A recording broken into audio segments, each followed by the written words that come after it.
الحمد للہ وحدہ لا شریک لہ والصلاة والسلام علی من لا نبی بعدہ اما بعد فاعوذ باللہ من الشیطان الرجیم بسم اللہ الرحمن الرحیم والعصر ان الانسان لفی خسر الا الذین آمنوا وعملوا الصالحات وتواصوا بالحق وتواصوا بالصبر اللہم صلی علی محمد وعلی آل محمد کما صلیت علی ابراہیم وعلی آل ابراہیم انک حمید مجید اللہم بارک علی محمد وعلی آل محمد کما بارکت علی ابراہیم وعلی آل ابراہیم انک حمید مجید۔ اللہ تعالیٰ نے قرآن کریم کی اس سورۃ العصر میں قسم اٹھا کر ایک مضمون بیان فرمایا ہے۔ سب سے پہلے فرمایا کہ زمانے کی قسم ہے، کامیاب وہ انسان ہوگا، نمبر 1 جس کا عقیدہ ٹھیک ہو، نمبر 2 اعمال سنت کے مطابق ہوں، نمبر 3 تواصی بالحق کرتا ہو، نمبر 4 تواصی بالصبر کرتا ہو۔ کیا مطلب؟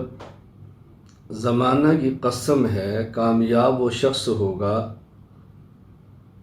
نمبر 1 جس کا عقیدہ ٹھیک ہو، نمبر 2 اعمال سنت کے مطابق کرتا ہو، نمبر 3 صحیح عقیدہ مسنون عمل کی دعوت دیتا ہو، نمبر 4 اگر اس دعوت پر مشکل آئے تو خندہ پیشانی سے برداشت کرتا ہو۔ یا اس کا دوسرا مطلب اور مفہوم، قسم ہے زمانہ کی وہی شخص کامیاب ہوگا جس کا عقیدہ ٹھیک ہو، اعمال سنت کے مطابق ہوں، عقائد میں پیدا ہونے والے شبہات کا ازالہ کرتا ہو اور اعمال کے لیے خواہشات کی اصلاح کرتا ہو۔ یہاں اللہ تعالیٰ نے قسم اٹھائی ہے، یہاں قسم تاکید کے لیے نہیں بلکہ قسم ایک دعوے پر دلیل کے لیے ہے۔ دعویٰ یہ ہے کہ وہی شخص کامیاب ہوگا جس کا عقیدہ ٹھیک ہو اور اعمال ٹھیک ہو، عقیدہ صحیح ہو، عمل صالح ہو، یہ دعویٰ ہے۔ اس پر دلیل العصر، وقت، زمانہ۔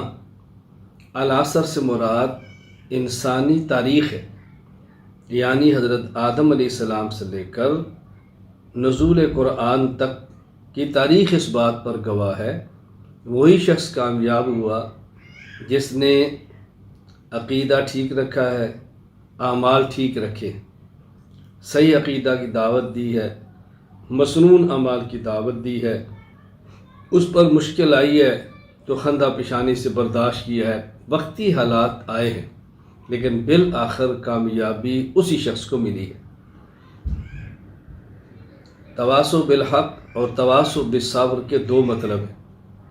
ایک معنی یہ ہے کہ صحیح عقیدہ اور مسنون عمل کی دعوت دیتا ہو اور اس دعوت پر مشکل آئے تو خندہ پیشانی سے برداشت کرتا ہو۔ دوسرا مطلب کیا ہے؟ عقیدہ میں فساد آتا ہے شبہات سے اور عمل میں فساد آتا ہے خواہشات سے۔ اصلاح عقیدہ کے لیے شبہات کا ازالہ کرتا ہو اور اعمال کی اصلاح کے لیے خواہشات کا امالہ کرتا ہو، خواہشات کی اصلاح کرتا ہو۔ تو یہ 4 چیزوں کا اہتمام کریں تو انسان کی نجات یقینی ہے۔ یہاں اللہ تعالیٰ نے عقائد اور اعمال بنیادی طور پر یہ باتیں ذکر فرمائی ہیں، اس لیے ہمارے ذمہ ہے کہ ہم عقائد اور اعمال کو پڑھیں، سمجھیں، پڑھائیں اور سمجھائیں۔ آپ حضرات علماء کرام ہیں، اہل علم ہیں، وارثین نبوت ہیں۔ عام شخص کے ذمے صرف عقیدے اور عمل کو سمجھنا ہے، عمل کرنا ہے۔ عالم کے ذمے سمجھنا بھی ہے، پھر سمجھانا بھی ہے۔ جب باطل کی طرف سے شبہات آئیں تو اس کا ازالہ بھی کرنا ہے، عالم نے اس کا جواب بھی دینا ہے۔ اندر صلاحیت نہیں تو پیدا کریں، کمزوری ہے تو دور کریں، محنت کریں۔ ہم اس کام کے لیے ہمہ وقت آپ کی خدمت کے لیے تیار بیٹھے۔ اسی مقصد کے لیے یہ آن لائن تخصص فی العقائد الاسلامیہ شروع کیا گیا ہے، تاکہ علماء کرام استفادہ فرمائیں اور پھر آگے افادہ فرمائیں۔ پہلے فائدہ حاصل کریں، پھر فائدہ دوسروں کو پہنچائیں۔ اسی آن لائن تخصص فی العقائد الاسلامیہ کی دوسری فائل، دوسرا سبق اصول عقائد کے حوالے سے آج ہم شروع کر رہے ہیں۔ شریعت کے اجزاء کتنے ہیں؟ تفصیلی تقسیم کریں تو شریعت کے اجزاء 5 ہیں۔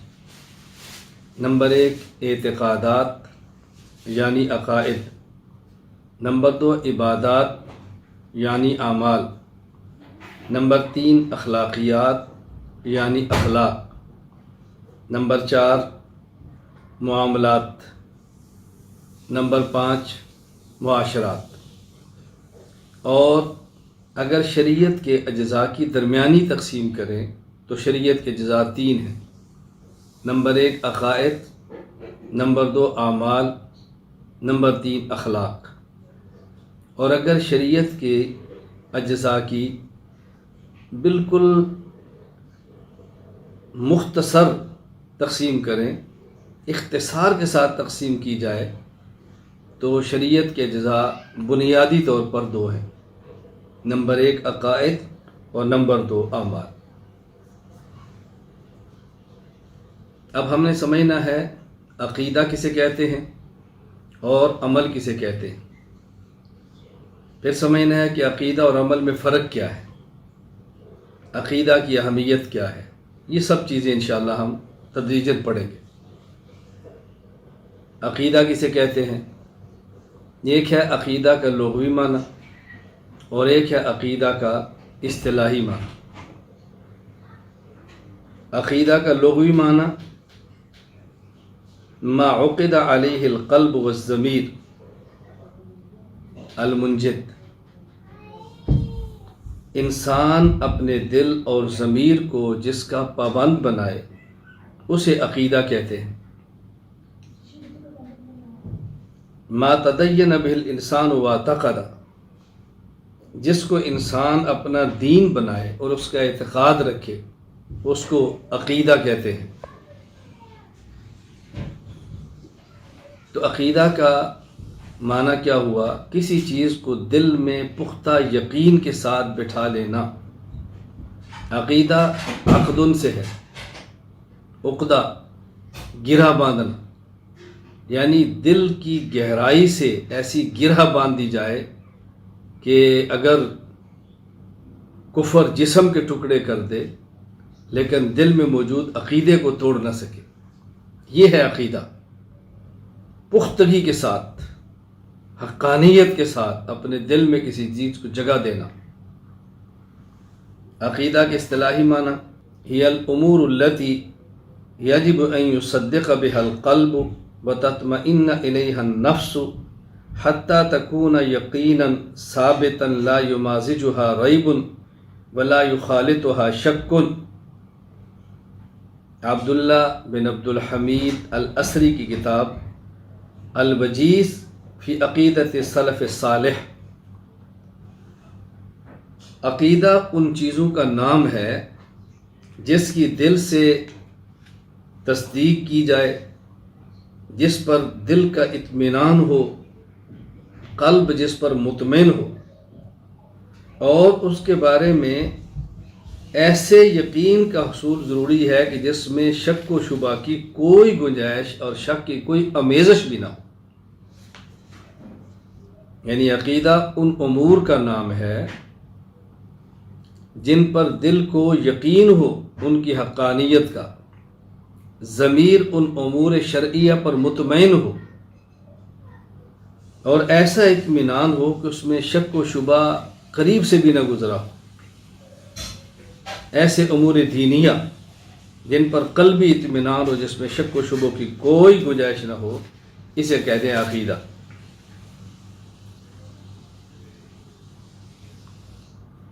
میں نے کہا شریعت کے بنیادی اجزاء 2 ہیں، عقائد اور اعمال۔ اعمال عمل کی جمع ہے، عمل سے مراد عبادت، تو اعمال کا معنی عبادات، عبادت کا معنی کیا ہے؟ محمد بن ابو بکر بن عبد القادر الرازی رحمہ اللہ تعالی متوفی 660 ہجری، مختار الصحاح باب العین فرماتے ہیں العبادۃ الطاعہ، عبادت کا لغوی معنی ہے بات کو ماننا، فرما برداری، طاعت، اور عبادت کا اصطلاحی معنی امام علی بن محمد بن علی المعروف میر سید شریف جرجانی متوفی 816 ہجری، کتاب التعریفات باب العین فعل المکلف علی خلاف ہوا نفسہ تعظیما لربہ، عبادت کا معنی ہے مکلف آدمی اپنے رب کی تعظیم کی وجہ سے خواہشات کی مخالفت کرے، مکلف آدمی کا اپنے رب کی تعظیم کی وجہ سے اپنے نفس کی خواہشات کی مخالفت کرنا۔ نفس کی خواہشات سے مراد نفسانی خواہشات، یعنی نفس کی ناجائز خواہشات۔ مکلف سے مراد عاقل ہو، بالغ ہو، مسلمان ہو، یہ معنی ہے۔ کوئی شخص مسلمان ہو، بالغ ہو، عاقل ہو، احکام شرعیہ کا مکلف ہو، تو ایسے شخص کا ناجائز خواہشات سے اپنے آپ کو روکنا اللہ تعالیٰ کی تعظیم کی وجہ سے، اللہ کی بڑائی کی وجہ سے، اللہ کی عظمت کی وجہ سے، یہ ہے عبادت کا اصطلاحی معنی۔ تو شریعت کے بنیادی اجزاء دو ہیں، عقائد اور اعمال، عقیدہ اور عمل۔ عقیدہ اور عمل میں فرق ذرا سمجھیں۔ فرق نمبر 1، عقیدہ اصل ہے، عمل فرع ہے، تو جو فرق اصل اور فرع میں ہے وہی فرق عقیدہ اور عمل میں ہے۔ میں اس کی ذرا وضاحت کرتا ہوں۔ عقیدہ کی مثال عدد کی ہے جو کہ اصل ہے، عمل کی مثال صفر کی ہے جو کہ فرع ہے۔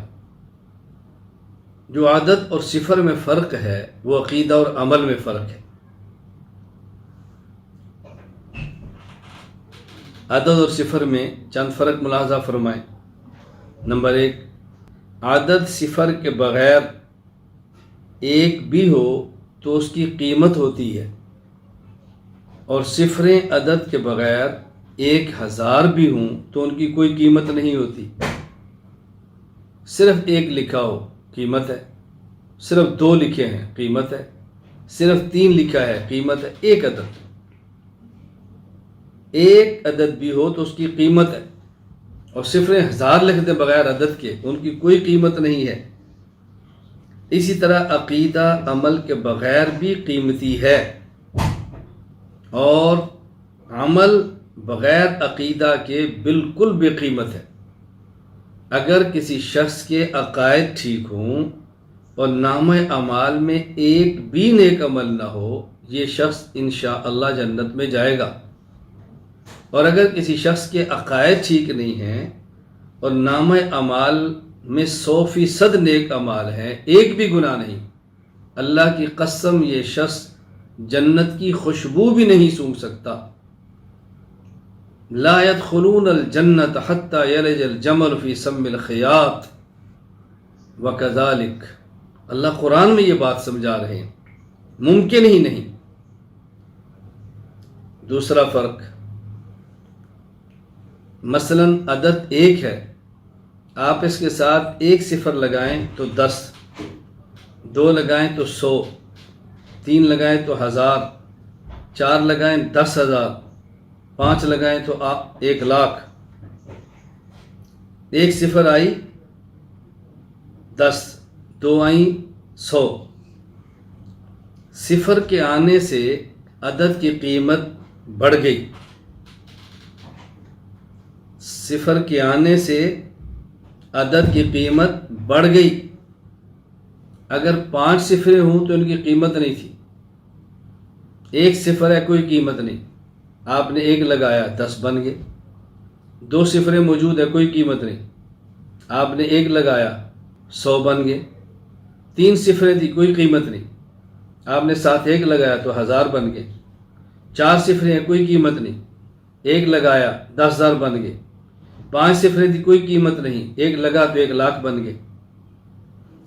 تو صفر کے آنے سے عدد کی قیمت بڑھ جاتی ہے اور عدد کے آنے سے صفر کی قیمت بن جاتی ہے۔ اسی طرح عمل کے آنے سے عقیدہ کی قیمت بڑھ جاتی ہے اور عقیدہ کے آنے سے عمل کی قیمت بن جاتی ہے۔ جس طرح صفر کے آنے سے عدد کی قیمت بڑھتی ہے، عمل کے آنے سے عقیدہ کی قیمت بڑھتی ہے، اور جس طرح عدد کے آنے سے صفر کی قیمت بنتی ہے، اسی طرح عقیدہ کے آنے سے عمل کی قیمت بنتی ہے۔ نمبر 3، صفر کو آپ دائیں جانب لگائیں تو 10، ایک اور لگائیں تو 100۔ یہ ایک عدد ہے، 1 صفر 10، 2 صفریں 100، 3 صفریں 1000۔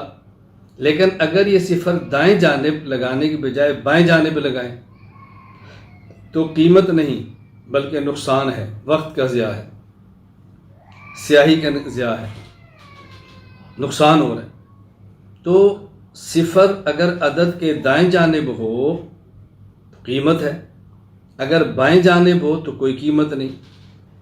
تو جس طرح صفر اپنے موقع پر ہو، اپنی جگہ پر ہو تو قیمت، جگہ بدل دے تو کوئی قیمت نہیں، اسی طرح عمل اگر اپنے مقام پر ہو تو قیمت ہے، اپنے مقام پر نہ ہو تو عمل کی کوئی قیمت نہیں۔ شکل نہیں بدلتی، جگہ بدلتی ہے۔ آپ نے دائیں طرف لکھا تب بھی وہی صفر ہے، بائیں طرف لکھا تب بھی وہی صفر ہے، شکل تو نہیں بدلی، جگہ بدل گئی۔ اسی طرح اگر عمل کی جگہ بدل دیں، شکل نہ بدلیں، عمل کی قیمت نہیں ہوتی۔ مثلا ایک شخص 2 رکعت نماز پڑھتا ہے، اب 2 رکعت نفل پڑھتا ہے، طلوع شمس ہوا، نفل کی نیت باندھ لی، کچھ فائدہ نہیں۔ طلوع شمس کے 15 منٹ بعد پڑھے تو مفید ہے، شکل تو نہیں بدلی نا، جگہ بدل گئی۔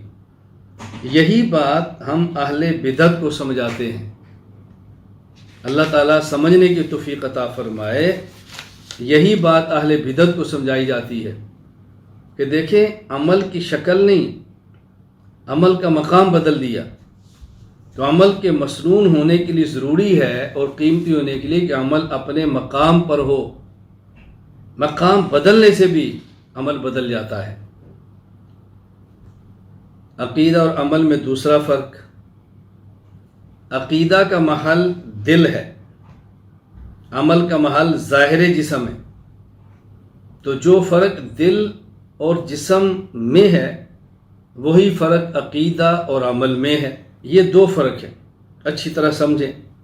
نمبر 1، جو چیز جتنی قیمتی ہو اس کو رکھنے کا محل اتنا ہی زیادہ محفوظ ہوتا ہے، اور جو چیز جتنی کم قیمت والی ہو اس کو رکھنے کا محل اتنا ہی کم محفوظ ہوتا ہے۔ مثلا اگر پیاز، ٹماٹر، سبزی ہے، ان کو رکھنے کا محل غیر محفوظ ہے، وہاں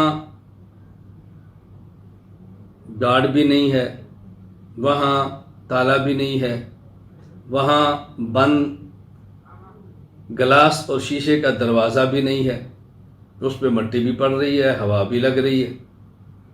لیکن اگر کپڑا ہو، اس کی دکان ہو، تو دیکھیں اس کی دکان سبزی کی دکان سے مختلف ہے۔ اور اگر سونا اور چاندی ہو، اس کی دکان اس سے مختلف ہے، وہاں کیمرہ بھی ہوگا، گارڈ بھی ہوگا، لاک بھی ہوگا۔ تو جو چیز جتنی قیمتی ہو اس کو رکھنے کا محل اتنا ہی زیادہ محفوظ ہوتا ہے، جو چیز قیمت میں کم ہو اس کو رکھنے کا محل اتنا ہی زیادہ کم محفوظ ہوتا ہے۔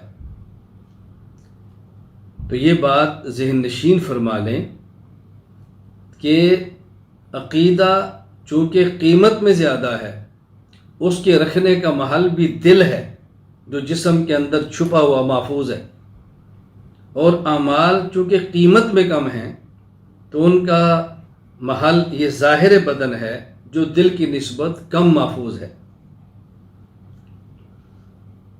دوسرا فرق سمجھیں، اگر دل کے اجزاء میں سے بعض اجزاء کاٹ دیے جائیں تو انسان زندہ نہیں رہتا، لیکن جسم کے اجزاء میں سے کچھ اجزاء کاٹ دیے جائیں تو انسان زندہ رہتا ہے۔ زبان کاٹ دیں پھر بھی زندہ ہے، ہونٹ کٹ گئے پھر بھی زندہ ہے، کسی کا ناک کٹا ہے پھر بھی زندہ ہے، کسی کا ہاتھ کٹا ہے پھر بھی زندہ ہے، کسی کی ٹانگ کٹی ہے پھر بھی زندہ ہے۔ تو جسم کے بعض اجزاء کاٹ بھی دیں تو انسان زندہ رہتا ہے، لیکن دل کے بعض اجزاء کاٹ دیں تو انسان زندہ نہیں رہتا۔ بالکل اسی طرح جو عقائد مسلمان ہونے کے لیے ضروری ہیں، جنہیں ضروریات اسلام کہتے ہیں، ان میں سے ایک عقیدہ بھی چھوڑ دیا جائے تو بندہ مسلمان نہیں رہتا۔ اور وہ عقائد جو اہل سنت والجماعت ہونے کے لیے ضروری ہیں، ضروریات اہل سنت والجماعت، ان میں سے ایک بھی عقیدہ چھوڑ دیں تو انسان اہل سنت والجماعت نہیں رہتا۔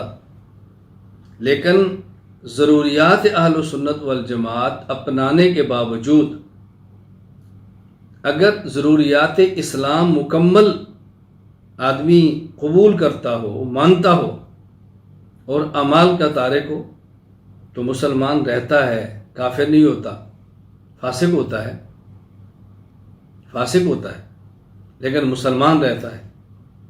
تو میں یہ سمجھا رہا ہوں کہ جس طرح ضروریات اسلام میں سے کسی ایک ضرورت کا بھی انکار کریں تو بندہ مسلمان نہیں رہتا، لیکن اعمال میں سے سارے اعمال بھی چھوٹ جائیں تو بندہ پھر بھی مسلمان رہتا ہے لیکن فاسق ہوتا ہے۔ تو جو فرق دل اور جسم میں ہے وہی فرق عقیدہ اور عمل کے اندر بھی ہے۔ عقیدہ کی اہمیت، اعتقاد اصل ہے، عمل فرع ہے۔ صحیح اعتقاد کے بغیر آخرت کے عذاب سے نجات ممکن نہیں، جبکہ عمل صالح کے بغیر نجات کی امید ہے۔ البتہ معاملہ اللہ تعالیٰ کی مشیت کے سپرد ہے۔ اللہ تعالیٰ چاہیں تو اپنی رحمت سے، اپنے کرم سے، اپنے فضل سے معاف فرما دیں، اور اگر چاہیں تو قانون عدل کے مطابق سزا دے دیں، اللہ کی مرضی ہے۔ لیکن عقائد اصل ہیں، عقیدہ کی اہمیت سمجھیں۔ عقیدہ ایک بھی خراب ہو تو اسلام کی ساری عمارت خراب ہو جاتی ہے۔ عربی ایک شعر ہے، ان العقائد کلھا اس لاسلام الفتى ان ذا امر واحد من بینہن فقد غوا۔ تمام عقائد انسان کے اسلام کی بنیاد ہیں، اگر ان میں سے ایک بھی عقیدہ چھوڑ دیا تو انسان گمراہ ہوگا۔ فارسی میں کہتے ہیں، خشت اول چو نہت معمار کچ تا سریا میر و دیوار کچ۔ اگر معمار، مستری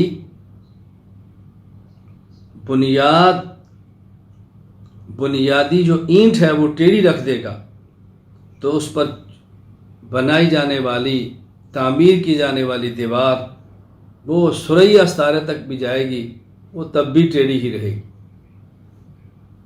عقیدے کا صحیح رکھنا بے حد ضروری ہے۔ عقیدہ پہچاننا کتنا ضروری ہے، معرفت عقیدہ، عقیدہ سمجھنا کتنا ضروری ہے۔ عقائد دین کی بنیاد ہیں، انہی پر اسلام کی عمارت کا مدار ہے۔ اگر بنیاد موجود نہ ہو تو عمارت کا وجود ممکن ہی نہیں۔ اسی طرح اگر عقائد موجود نہ ہوں، یعنی عقائد اسلام والے نہ ہوں، صحیح عقائد نہ ہوں، تو اسلام کی عمارت قائم رہ ہی نہیں سکتی۔ لہٰذا عقائد کو سیکھنا ہر مسلمان پر فرض ہے، عقائد کو سیکھنا ہر انسان پر فرض ہے، عقائد کو سیکھنا ہر انسان پر فرض ہے۔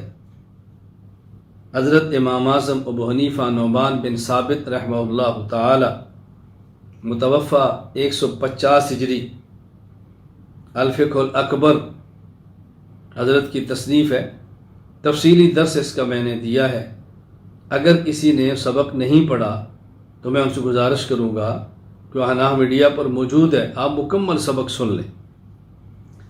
حضرت امام صاحب لکھتے ہیں وَإِذَا أُشْكِلَ عَلَى الْإِنسَانِ شَيْءٌ مِّن دَقَائِقِ عِلْمِ التوحید، اگر کسی شخص کو عقیدہ توحید کی کوئی باریک بات ہو، سمجھ نہ آ رہی ہو، فَإِنَّهُ يَنبَغِي لَهُ أَن يَعْتَقِدَ فِي الْحَالِ مَا هُوَ الصَّوَابُ عِندَ اللَّهِ تَعَالَى، فی الوقت اس کا اعتقاد رکھے، اس کا جو بھی مفہوم ہے میں مانتا ہوں اللہ کی طرف سے ہے، مجھے نہیں سمجھ آ رہی، میں اعتقاد رکھتا ہوں، میری فہم سے بالا ہے پھر بھی مانتا ہوں اِلَىٰ أَن يَجِدَ عَالِمًا فَيَسْأَلَهُ، ہاں جب کوئی عالم ملے تو پھر اس سے پوچھے، پھر اسے سمجھے۔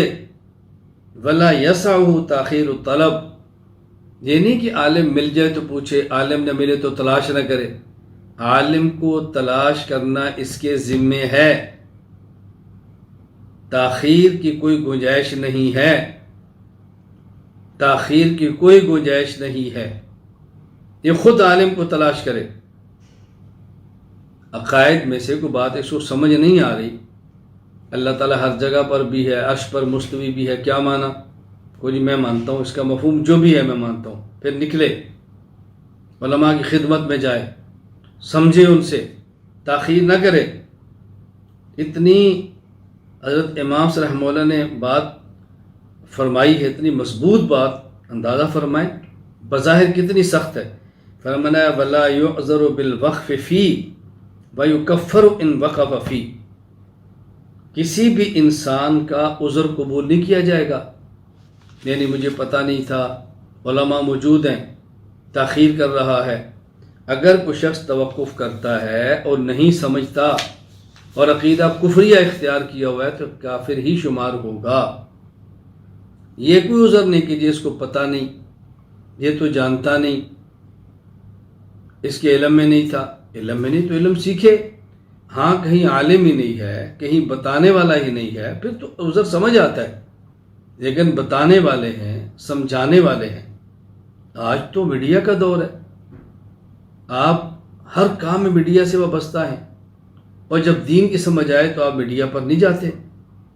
عام بندے کو نہ سنیں، جس کو جانتے ہیں اس کو سنیں، ہر کسی کو نہ سنیں، جس سے پہچان نہیں اس کو مت سنیں، اس کا بہت زیادہ خیال فرمائیں۔ میرے ساتھ یہ تقریباً یومیہ کا مسئلہ ہے، اللہ کا شکر ہے اب کافی حد تک ٹھیک ہو گیا ہے، کافی حد تک ہمارے دوستوں کو بات سمجھ آ گئی ہے۔ یہ جی فلاں پوسٹ آئی ہے، اس پر جو حدیث پاک لکھی ہے صحیح ہے، یہ میں آپ کو بیان بھیج رہا ہوں، ذرا بتائیں اس میں جو حدیث بیان کی جا رہی ہے ٹھیک ہے؟ یہ میں آپ کو فلاں تحریر بھجوا رہا ہوں، کیا یہ ٹھیک ہے؟ میں نے کہا اللہ کے نبی صلی اللہ علیہ وسلم فرماتے ہیں دع ما یریبک الی ما لا یریبک، جس میں شک ہے اس کو چھوڑ دو، جس میں شک نہیں ہے اس کو لے لو۔ تم پک کو چھوڑ کر شک کی طرف جاتے ہو۔ جن کی پوسٹوں پر آپ کو اعتماد نہیں ہے، جن کی تحریروں پر اعتماد نہیں ہے، جن کے بارے میں آپ نے ہمیشہ پوچھنا ہی ہے، تو ان کو سنتے کیوں ہو؟ چھوڑ دو سننا۔ اللہ کا شکر ہے احناف میڈیا موجود ہے، الحمدللہ مستند جید علماء کرام موجود ہیں، آپ سوال پوچھیں تو جواب دیا جاتا ہے، آپ سوال پوچھیں تو جواب دیا جاتا ہے، تو پھر آپ کو کیا الجھن ہے؟ بعض ساتھی مجھے یہ بھی فرماتے ہیں جی فلاں نے پوچھا ہے، میں نے کہا فلاں کو ہمارے بیان دے دو، ان کو اپنے کام پہ لگاؤ۔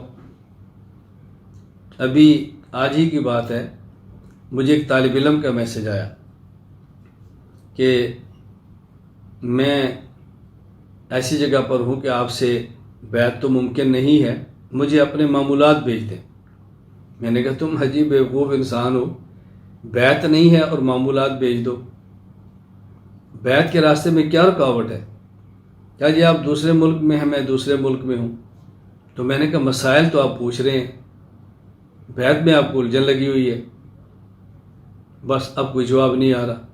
میں نے کہا مجھے یہ شوق نہیں کہ آپ مجھ سے بیعت کریں، مجھے یہ شوق نہیں، میں غلط فہمی کو دور کرتا ہوں، الجھن کو دور کرتا ہوں، اس الجھن کو سمجھیں، جو الجھنیں صاف کرتے ہیں اس کو سمجھنے کی کوشش کریں۔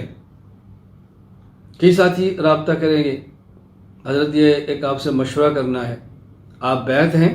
جی کن سے؟ جی فلاں سے۔ میں کہ تو ان سے آپ رابطہ کریں، آپ کے شیخ ہیں، پوچھیں۔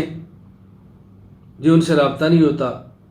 میں نے کہا رابطہ نہیں ہوتا تو بیعت آپ نے کیوں کی ہے؟ کوئی بیعت کا مقصد بھی تو ہوتا ہے نا، کیوں بیعت کی ہے؟ صرف برکت کے لیے کی ہے؟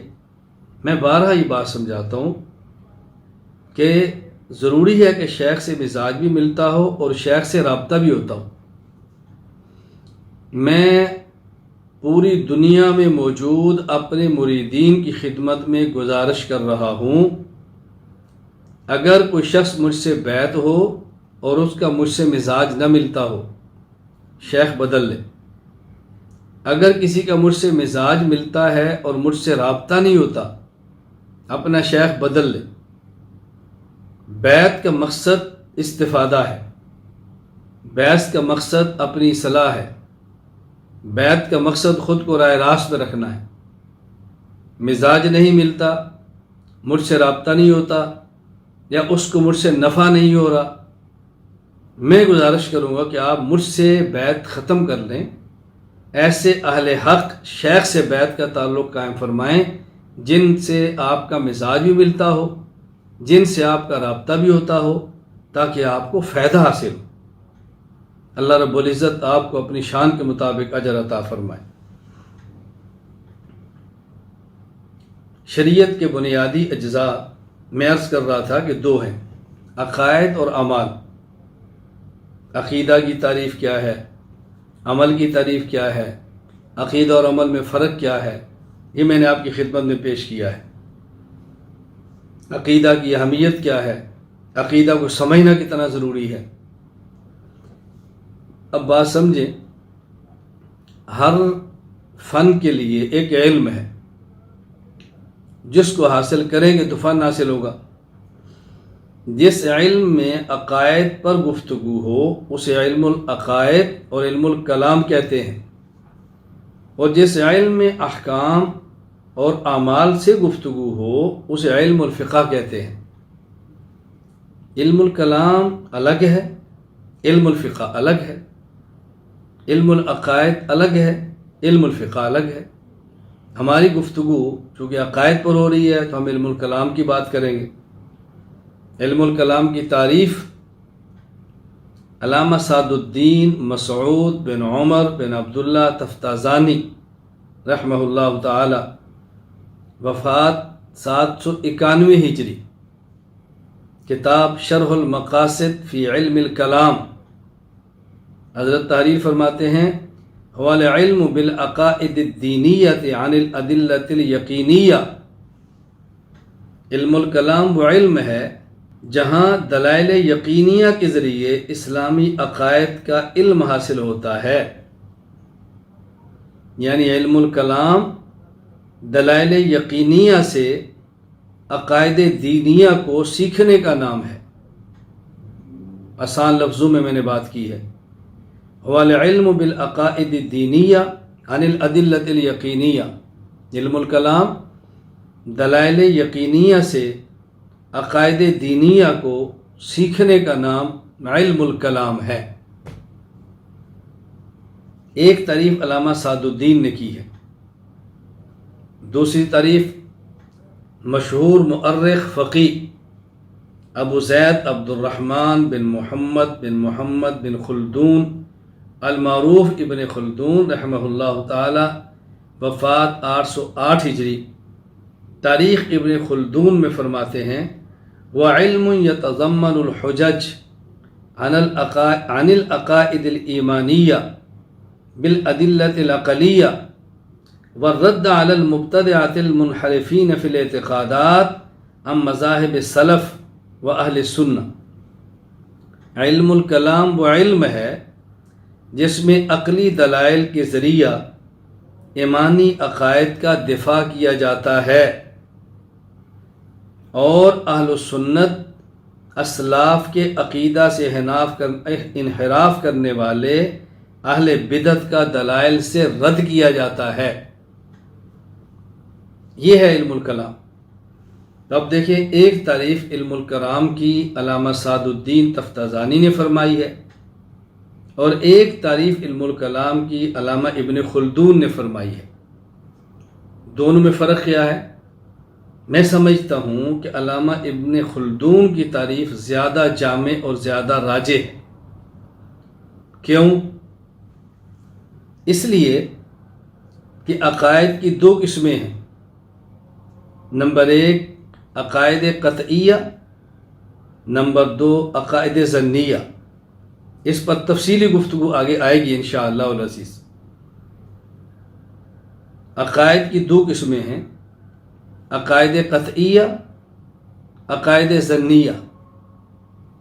دوسرے لفظوں میں عقائد کی دو قسمیں ہیں، ضروریات اسلام، نمبر 2 ضروریات اہل السنت والجماعت۔ علامہ سعد الدین کی جو تعریف ہے وہ صرف عقائد قطعیہ کو شامل ہے، کیونکہ اس میں عن الادلۃ الیقینیہ کا لفظ ہے۔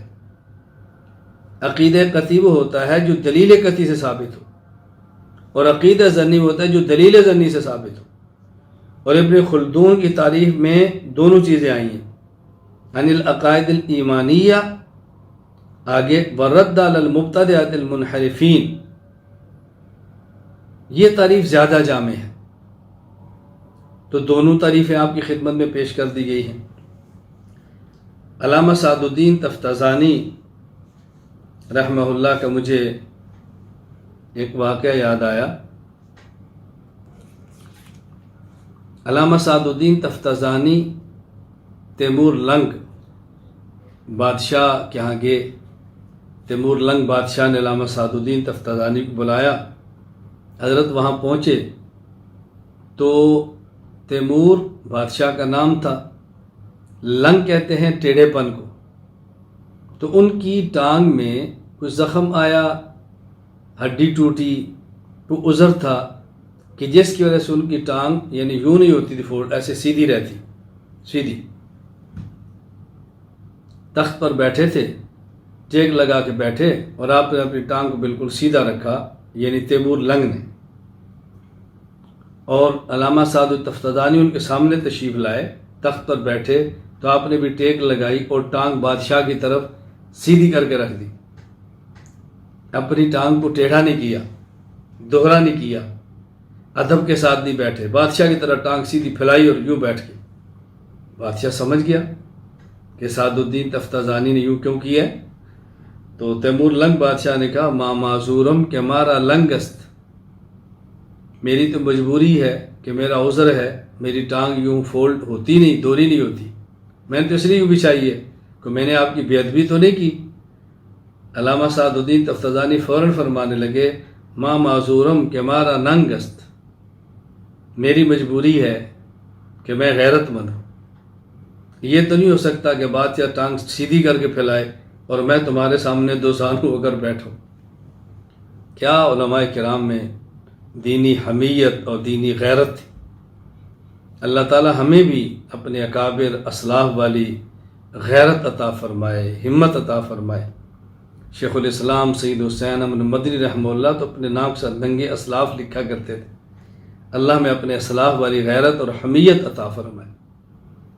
باقی کہاں غیرت کا اظہار کرنا ہے، کہاں نہیں کرنا، ذرا یہ بھی سمجھنا۔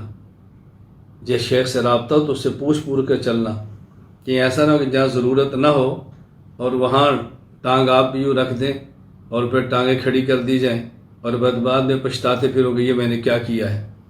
اس لیے علم کے ساتھ عقل بہت ضروری ہے۔ انسان کے اندر ہمت بھی ہونی چاہیے، غیرت بھی ہونی چاہیے اور بصیرت بھی ہونی چاہیے کہ اس موقع پر کون سی بات کہنی ہے، اس کو اچھی طرح ذہن نشین فرمائیں۔ علم الکلام کا موضوع قاضی محمد اعلیٰ تھانوی رحمہ اللہ تعالی، وفات 1191 ہجری، کشاف اصطلاحات الفنون میں تحریر فرماتے ہیں: المعلوم من حیث یتعلق به اثبات العقائد الدینیہ۔ علم الکلام کا موضوع ایسی معلومات جن سے اسلامی عقائد کو ثابت کیا جائے، ایسی معلومات جس کے ذریعے اسلامی عقائد کو ثابت کیا جائے، یہ ہے علم الکلام کا موضوع۔ ایسی معلومات آپ نے حاصل کرنی ہے کہ آپ اپنے عقیدے کو ثابت کریں، اللہ اہل باطل کے عقیدے کا رد کریں، یہ ہے علم الکلام کا موضوع۔ اللہ آپ کو ایسا ہی بنائے اور آپ کی برکت سے اللہ مجھے بھی قبول فرما لے۔ علم الکلام کی غرض و غایت، علم الکلام کیوں سیکھ رہے ہیں؟ مشہور متکلم عضد الدین عبد الرحمن بن احمد رحمہ اللہ تعالی، وفات سن 756 ہجری، کتاب المواقف المقصد الرابع، وہ تحریر فرماتے ہیں: هو حفظ قواعد الدین وهي عقائده عن ان تزلزلها شبہ المبتلین۔ عقائد کے اصولوں کو محفوظ کر کے منکرین کے شبہات کو ختم کرنا، عقائد کے اصولوں کو محفوظ کر کے منکرین کے شبہات کو ختم کرنا۔ محفوظ کرنے کا معنی یہ نہیں کہ عقیدے کے اصول پڑھیں اور اس کو بیگ میں بند کر کے رکھ دیں کہ میں نے اس کو محفوظ کیا ہوا ہے، اب شبہات کا ازالہ ہو جائے گا۔ محفوظ کرنے کا معنی دل و دماغ میں محفوظ کریں، دل سے سمجھیں، دماغ میں محفوظ کریں اور وقت ضرورت اس کا استعمال کریں، یہ ہے مقصد۔ علم العقائد کو علم الکلام بھی کہتے ہیں۔ علم العقائد کو علم الکلام کہنے کی وجہ کیا ہے؟ اس کی کئی وجوہ تحریر کی ہیں۔ نمبر 1، متقدمین متکلمین جب کسی عقیدہ کو بیان فرماتے تو یوں گفتگو فرماتے: الکلام فی التوحید، الکلام فی النبوہ، الکلام فی البعث، یعنی الکلام کا لفظ بہت استعمال کرتے۔ اس بنیاد پر اس عقائد کے علم کا نام ہی علم الکلام رکھ دیا گیا۔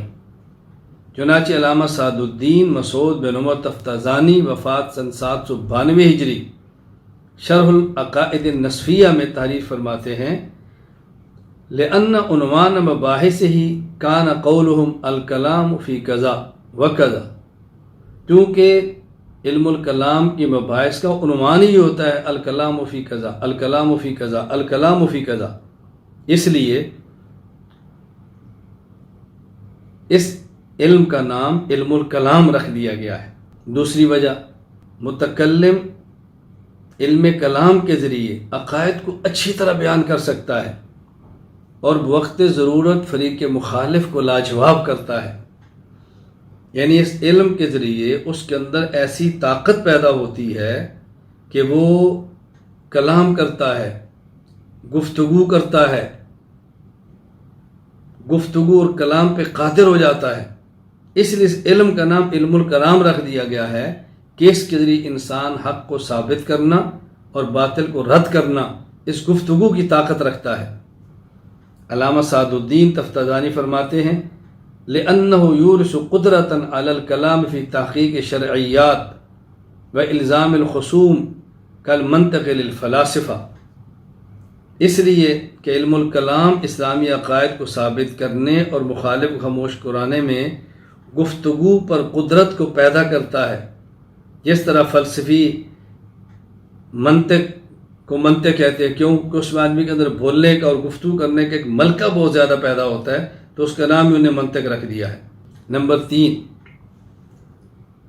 علم الکلام ان علوم میں سے ہے کہ جس کے ذریعے، اللہ اکبر، علم الکلام ان علوم میں سے ہے کہ جب اس کو سکھایا جائے اور اس کو سیکھا جائے تو سیکھنے کے لیے کلام استعمال کرنی پڑتی ہے، یعنی بولنا پڑتا ہے، گفتگو کرنی پڑتی ہے، اس لیے اس علم کا نام علم الکلام رکھ دیا گیا ہے۔ علامہ سعد الدین مسعود بن عمر تفتازانی وفات 792 ہجری، شرح عقائد النسفیہ میں تعریر فرماتے ہیں لِأَنَّهُ أَوَّلُ مَا يَجِبُ مِنَ الْعُلُومِ الَّتِي إِنَّمَا تُعَلَّمُ وَتُتَعَلَّمُ بِالْكَلَامِ، اس لیے کہ جو علوم کلام کے ذریعے سیکھے اور سکھائے جاتے ہیں، علم الکلام ان سب میں مقدم ہے۔ فَأُطْلِقَ عَلَيْهِ هَذَا الْاسْمُ لِذَلِكَ ثُمَّ خُصَّ بِهِ وَلَمْ يُطْلَقْ عَلَى غَيْرِهِ تَمَيُّزًا، اس لیے کہ جن علوم کو سیکھا جاتا ہے اور جو علوم سکھائے جاتے ہیں تو اس پر یہ لفظ علم الکلام کا اطلاق کیا گیا، اور اس علم الکلام کو علم العقائد کے ساتھ خاص کر دیا گیا، باقی علوم پر اس کا اطلاق ہی نہیں ہوتا۔ اللہ اکبر، اس لیے اب اس کو کہتے ہی علم الکلام ہے۔ نمبر 4، باقی علوم ایسے ہیں کہ غور و فکر سے بھی آتے ہیں، علم الکلام ایسے غور و فکر سے نہیں، گفتگو کرنے سے آتا ہے، مباحثے سے آتا ہے، اس لیے اس کا نام علم الکلام رکھ دیا گیا ہے۔ علامہ سعد الدین مسعود بن عمر تفتازانی شرح العقائد النسفیہ میں فرماتے ہیں لِأَنَّهُ إِنَّمَا يَتَحَقَّقُ بِالْمُبَاحَثَةِ وَإِدَارَةِ الْكَلَامِ مِنَ الْجَانِبَيْنِ وَغَيْرُهُ قَدْ يَتَحَقَّقُ بِمُطَالَعَةِ الْكُتُبِ وَالتَّأَمُّلِ، یہ علم بولنے سے، گفتگو سے ہی آتا ہے، مباحثہ سے ہی آتا ہے، اور باقی علوم مطالعہ سے بھی آتے ہیں، پڑھنے سے بھی آتے ہیں، یہ صرف مطالعہ سے نہیں آتے، اس پر بولنا پڑتا ہے۔ نمبر 5، کہتے ہیں علم الکلام کے دلائل اتنے قوی ہیں کہ گویا یہ علم الکلام ہی ایسا علم ہے کہ جو علم الکلام کہنے کا حقدار ہے، علم ہی گویا یہ ہے۔ علم الکلام اور عقائد والوں کے دلائل اتنے قوی اور مضبوط ہوتے ہیں کہ یوں سمجھو کہ کلام کہلوانے کا حق ہی اس کو ہے۔ کلام تو اور بھی ہیں، لیکن یہ کلام اتنا مضبوط اور قوی دلائل سے ثابت ہوتا ہے کہ یوں کو جیسے کلام ہی ہے۔ جس طرح کہیں 10 بندے گفتگو کریں تو جس کی کو دلیل میں سب سے مضبوط اور قوی گفتگو ہو، کہتے ہیں گفتگو تو اس کی ہے نا یار، کیا بات ہے، گفتگو تو اس کی ہے نا۔ کسی جلسے پر اگر کوئی 5 خطیب بیان کریں، ان میں جس کی خطابت سب سے زیادہ ٹاپ پر ہو، کہتے ہیں خطیب تو یہ ہوا نا۔ تو یہ کہنا چاہتے ہیں کہ جس چونکہ یہاں دلائل اتنے قوی ہوتے ہیں اس گفتگو میں، تو گویا کہ کہتے ہیں کلام تو ہے ہی یہ، گفتگو تو ہے ہی یہ علم الکلام۔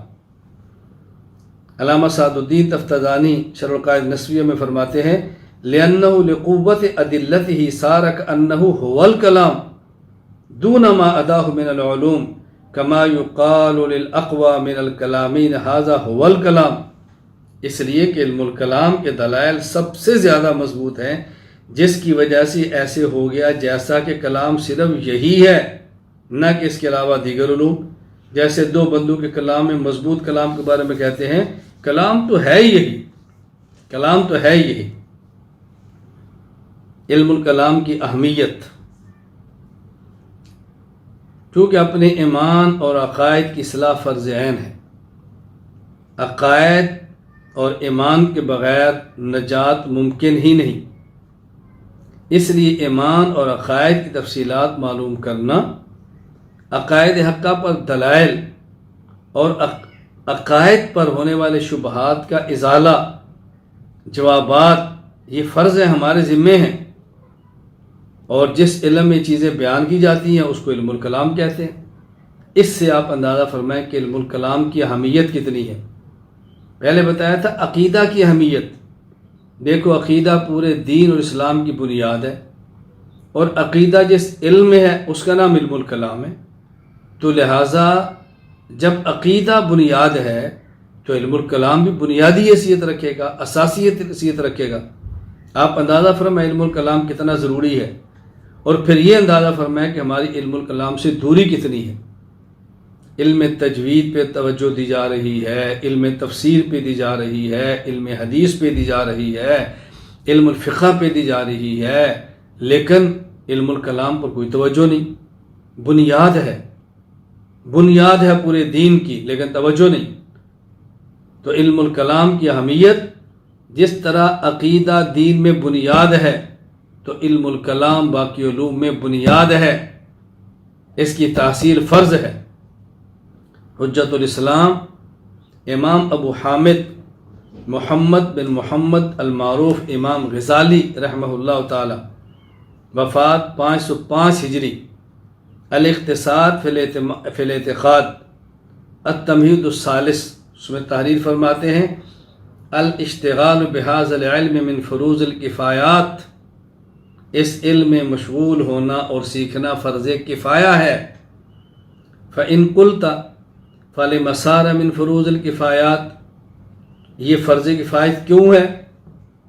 وقد ذکرت ان اکثر الفرق یضرهم ذلک، حالانکہ عام لوگوں کو اس سے فائدہ کے بجائے نقصان پہنچتا ہے۔ ولا ينفعهم، کو نفع نہیں ہوتا، تو پھر کیا فائدہ ہے اس کا؟ امام غزالی فرماتے ہیں، توجہ سے بات سمجھو، فَعْلَمْ أَنَّهُ قَدْ سَبَقَ أَنَّ إِزَالَةَ الشُّكُوكِ فِي أُصُولِ الْعَقَائِدِ وَاجِبَةٌ، یہ بات ذہن نشین کر لو، عقائد میں شکوک و شبہات سے بچنا ضروری ہے۔ وَاعْتِبَارُ الشَّكِّ غَيْرُ مُسْتَحِيلٍ، اور کچھ نہ کچھ شک آ جانا یہ ناممکن ہے، یعنی شکوک و شبہات پیدا ہو جاتے ہیں اور شکوک و شبہات سے بچنا لازمی ہے۔ وَإِنْ كَانَ لَا يَقَعُ إِلَّا فِي الْعَقْلِ ثُمَّ الدَّعْوَةُ إِلَى الْحَقِّ بِالْبُرْهَانِ مُهِمَّةٌ فِي الدِّينِ، امام غزالی فرماتے ہیں کہ شبہات کا ازالہ لازم ہے، اور اگرچہ کم ہو لیکن پھر بھی شبہات کہیں نہ کہیں پیش آتے ہیں، اور حق کی طرف دلائل سے دعوت دینا اہم ذمہ داری ہے۔ ثم لا يبعد ان يصور مبتدع ويتصدى لاغواء اهل الحق بافاضة الشبهات فيهم، اور یہ بھی ممکن ہے کسی جگہ بدعتی اہل حق کے دلوں میں شبہات ڈالے اور انہیں گمراہ کرنے کی نیت سے سرگرم ہو۔ فلا بد ممن يقاوم شبهته بالكشف وَيُعَارِضُ إِغْوَاءَهُ بِالتَّقْبِيحِ،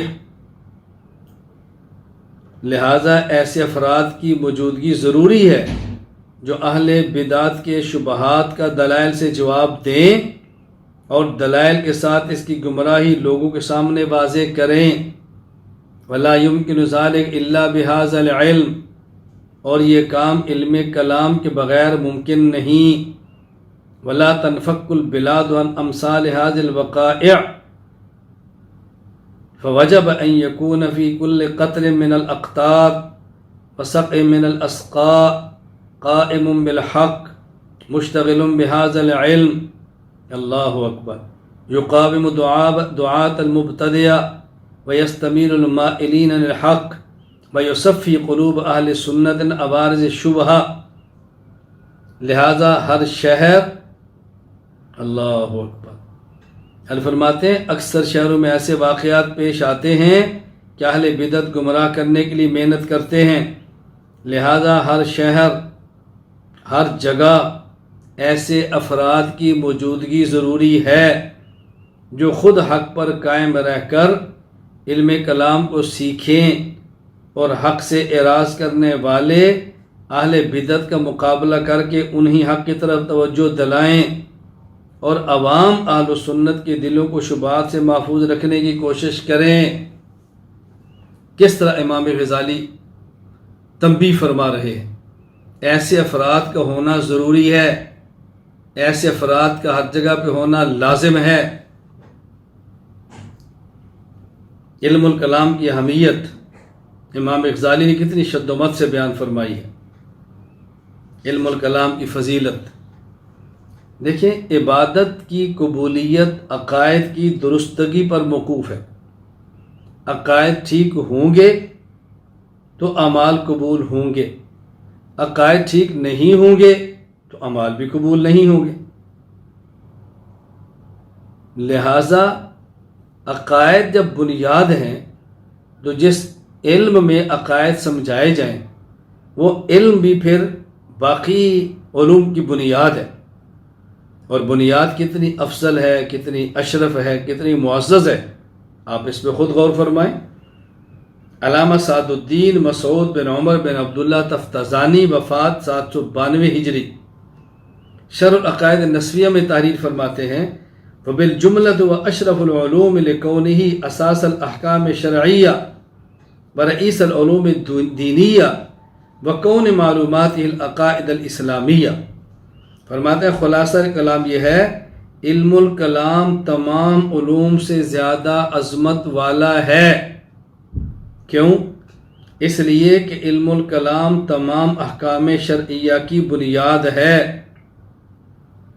اور اس لیے کہ علم الکلام علوم دینیہ کا سردار ہے، اور اس لیے کہ علم الکلام اسلامی عقائد کو بیان کرتا ہے۔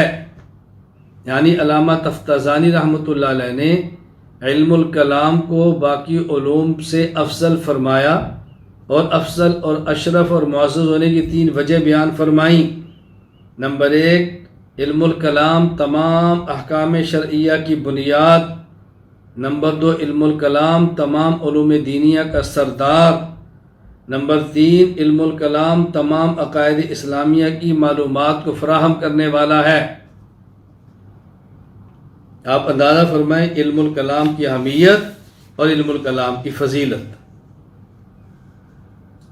اس پر ایک شبہ ہے، بعض لوگ کہتے ہیں کہ اگر علم الکلام اتنا اہم ہے، اتنا افضل ہے، تو ہمارے اکابر اسلاف اس سے منع کیوں کرتے تھے؟ حضرت امام ابو یوسف رحمہ اللہ کی طرف منسوب ہے، فرماتے من تکلم تزندق، جو علم الکلام میں مشغول ہو گیا وہ تو زندیق ہے۔ علامہ عبدالعزیز فرہاروی رحمہ اللہ تعالیٰ نے النبراء شرح و شرح عقائد کے اندر یہ جملہ نقل فرمایا ہے۔ یہاں بات اچھی طرح سمجھ لیں، یہ جو ہمارے اکابر نے علم الکلام سے منع فرمایا ہے یہ ہر بندے کو نہیں۔ علامہ سعد الدین مسعود بن عمر متوفہ 792 ہجری، شرح العقائد النسویہ میں 4 آدمیوں کا تذکرہ کرتے ہیں کہ جن کو علم الکلام پڑھنے سے منع کیا گیا ہے۔ وما نقل عن السلف من الطعن فيه والمنع عنه فإنما هو نمبر 1 للمتعصب فی الدین۔ نمبر 1، اس شخص کو منع کیا گیا جو دین کے بارے میں متعصب ہو۔ ایک ہوتا ہے متعصب، ایک ہوتا ہے متسلب۔ متعصب کہتے ہیں ضدی اور ہٹ درم کو، اور متسلب کہتے ہیں پختہ کو۔ وہ شخص جو ضدی اور ہٹ درم ہے اس کو منع کیا گیا ہے۔ نمبر 2، والقاصر عن تحصیل الیقین، یقین حاصل کرنے سے قاصر ہو، اس میں فہم اتنی نہیں ہے کہ پڑھنے سے اس کو نفع ہو۔ والقاصد الی افساد عقائد المسلمین۔ نمبر 3، وہ شخص جو مسلمانوں کے عقائد کو خراب کرنے کی نیت سے علم الکلام پڑھے۔ نمبر 4، والخائض فیما لا یفتقر الیہ من غوامض المتفلسفین، ان فلسفی باریکیوں کو پڑھے جس کی کوئی ضرورت ہی نہیں ہے۔ تو ان 4 قسم کے آدمیوں کو منع کیا گیا ہے، ورنہ کیسے اسلاف منع کر سکتے ہیں؟ علامہ تفتزانی کہتے ہیں وَإِلَّا فَكَيْفَ يُتَصَوَّرُ الْمَنْعُ عَمَّا هُوَ أَحْسَنُ الْوَاجِبَاتِ وَأَسَاسُ الْمَشْرُوعَاتِ، ورنہ کیسے ممکن ہے ایک تمام واجبات کی اصل ہو اور احکام شریعہ کی بنیاد ہو، اور اکابر فرمائے تم ان کو اس کو پڑھو گے نہیں؟ یہ کیسے ممکن ہے؟ ایسا نہیں ہو سکتا۔ یہ بالکل ایسے ہی ہے کہ جیسے حضرت امام اعظم ابو حنیفہ نعمان بن ثابت رحمہ اللہ نے اپنے بیٹے حماد کو مناظرہ سے منع کیا، اور لوگوں نے اس کو بطور دلیل کے پیش کیا کہ جی مناظرہ نہیں کرنا چاہیے، اس لیے کہ آپ کے امام اعظم ابو حنیفہ نعمان بن ثابت نے اپنے بیٹے حماد کو مناظرے سے منع کیا۔ چنانچہ امام ابو المؤید موفق بن احمد الخارزمی المکی الحنفی، وفات 568 ہجری، مناقب الامام الاعظم ابی حنیفہ رضی اللہ عنہ و اکرم، اس کے اندر ان نے پورا واقعہ تحریر فرمایا ہے کہ امام صاحب نے اپنے بیٹے حماد کو منع فرمایا. کہتے ہیں قال حماد بن ابی حنیفہ دخل علی ابی رحمہ اللہ یوما وعندی جماعت من اصحاب الکلام ونحن نتناظر فی باب. میرے والد محترم تشریف لائے، میرے پاس علم الکلام والے افراد کی ایک جماعت موجود تھی، متکلمین بیٹھے تھے اور ہم ایک مسئلے پر مناظرہ کر رہے تھے. قد علت اصواتنا، ہماری آوازیں کافی بلند ہو گئی.